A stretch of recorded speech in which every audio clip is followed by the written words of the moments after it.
Hello everyone,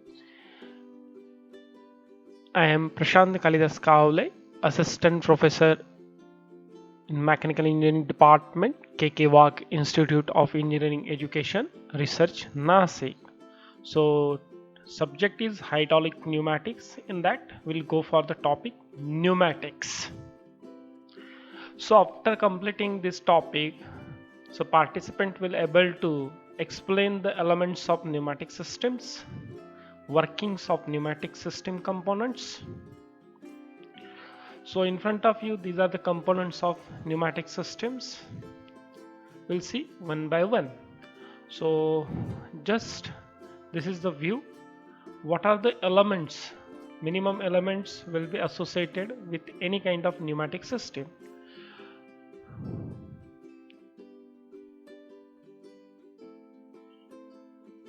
So if you see, so air from atmosphere will be taken by the compressor.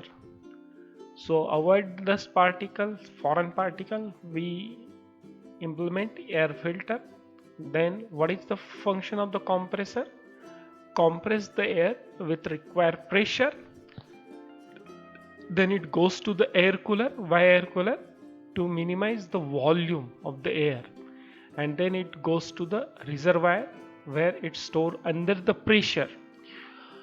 Then it is supplied to the pneumatic system. In pneumatic system, there is a direction control valve which give the direction to the air and will send towards the actuators, in which the potential energy is converted into the movement, mechanical energy, and then the air at the cap end side it is released to the atmosphere. So there are some accessories such as a pressure switch is given. So these are the elements of any pneumatic systems. So air compressor, we call it as a generator components. Then direction control valve, okay, valves and transmission lines, and finally it's a actuators, pneumatic actuators. So these are the minimum components for pneumatic systems. So what is the difference between hydraulic pneumatic? Hydraulic deals with the liquid, it deals with the gaseous. The range of the pressure up to the 700 bar. Here theoretically 5 to 10, but max we can't go 5 bar. Generally designed as a closed loop system. So in pneumatic it's open loop. Normally once the work has been done, we send the air to the atmosphere. It is ample availability. Wall operations are difficult, wall operations are easy. Heavy in a weight of hydraulic system, they are lighter in a system, pneumatic systems. Here pumps are generator component, here is a compressors. It's unsafe to the fire hazard, the system is free from the hazard. Automatic lubrication is provided, we have to make some special arrangement in the pneumatic system. So 4 stages of air preparation. We want air, compressed air. So compressed air will be formed with the help of 4 stages. What is the 4 stage? First one is the air intake from the ambient. Then compression. After compression, we'll go for the after cooler, mainline filters, dryers. Okay, why dryers? At moisture present in the air. We have to remove this moisture. Okay, which is has bad effect if the moisture enter in pneumatic system such as actuator or something. Okay, and then FRL unit or service unit. Okay, we'll see one by one.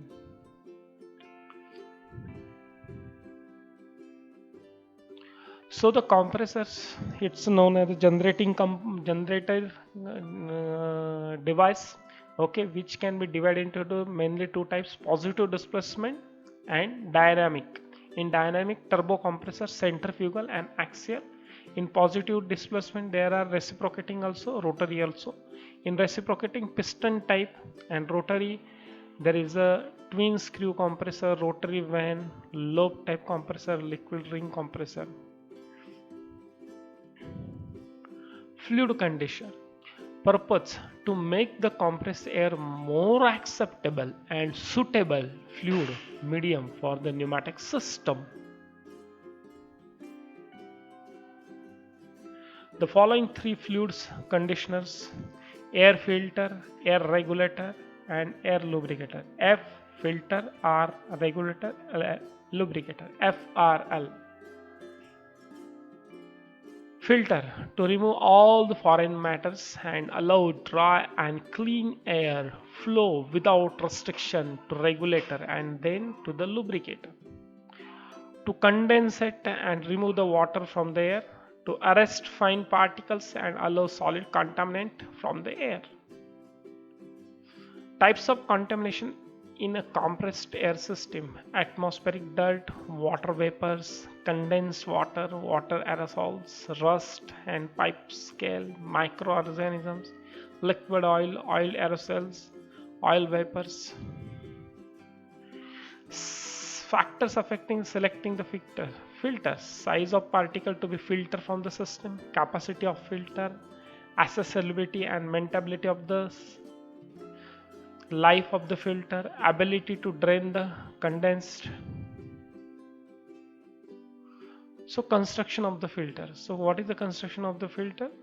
So air comes, there is a restrictor through which the air has to pass, the mesh is there, and air is passing through the mesh.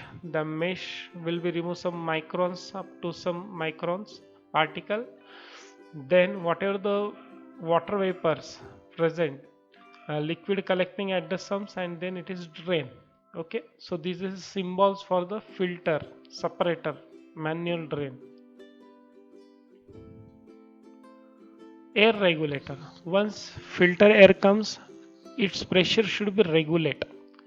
Okay, maintain the working pressure virtually constant regardless of the fluctuations of the line pressure and air consumption. Where to regulate? At the receiver tank, safety measures. In the load circuit, downstream pressure. Air regulator. So this is the construction of the air regulator, which once you set the pressure of the downstream should be such and such, then it will always maintain the pressure in a such a way that. So this is a symbol for the air regulator. Then air lubricator, to add a control amount of oil with air to ensure proper lubrication of internal moving parts of pneumatic component. So air is a bad lubricator. We have to mix some oil for the lubrication purpose. Lubricants are used to reduce the wear of the moving parts, reduce the frictional losses, protect the equipment from the corrosion. Excessive lubrication may result malfunction of the components, seizing and sticking of components after prolonged downtime, environmental pollutions. Hence, excessive lubricant is undesirable. So this is exactly the air lubricator working construction. So this is the oil which we have to mix in the air. So air is flowing through this under the pressure, and when it's flow, so what has happened due to vortex effect?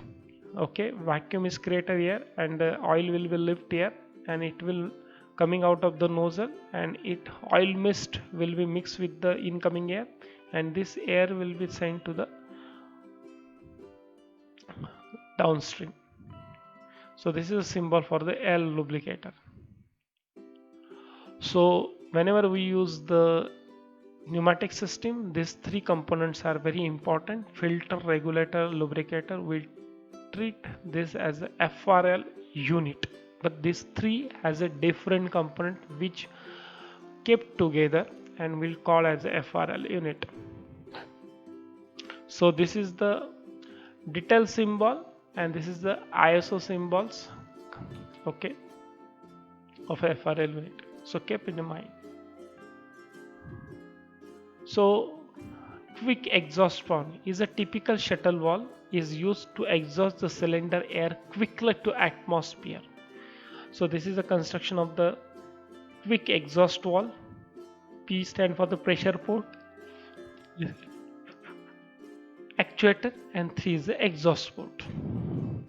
So whenever from the pressure to the actuator, it move from this, but from the actuator, it will quickly goes to the outlet or atmosphere. And this is a symbol for the quick exhaust valve. So where we use the quick exhaust valve, we are using in a single acting cylinder when we are sending the air, so it compresses, it do the work, needful work. When it go for the return stroke, that time whatever the air present, it should not again go through the pipeline, it should be removed to the atmosphere as soon as fast. Same thing, here is a single acting cylinder, here is double acting cylinder. Now mufflers, whenever it's a pneumatic, when it's sent to the atmosphere, so what is it? It suddenly expand. There is lots of noise. To minimize this noise, we use mufflers. So what is the mufflers? This is the ISO symbols and this is the construction. These are the porous medium. Okay. So where we install the mufflers? Just at where the exhaust we require. So near the walls. Okay. Near the actuators, to pressure or and wall. So see this construction, this is the ISO symbols. So it has a 2 inlet and 1 outlet. Whenever there is the input from the both side, then and then there will be output. If one input is absent, then it will not open the output passage.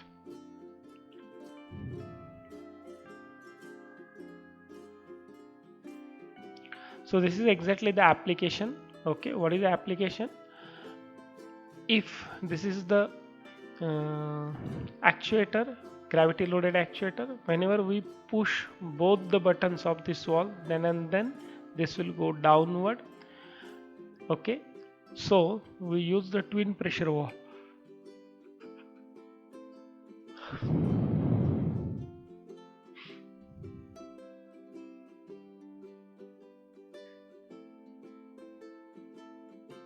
Shuttle valve. Shuttle valve is also known as the OR valve. This is the ISO symbol. So it has a 2 inlets, 1 output. If one is present, either or, it will give the output. So this is exactly the practical applications. Either 1 or 2 will be positive, the cylinder will be extend. Okay. So if you like this video, then like it. Also please subscribe my YouTube channel by pressing the bell icon and never miss the update. Thank you for watching.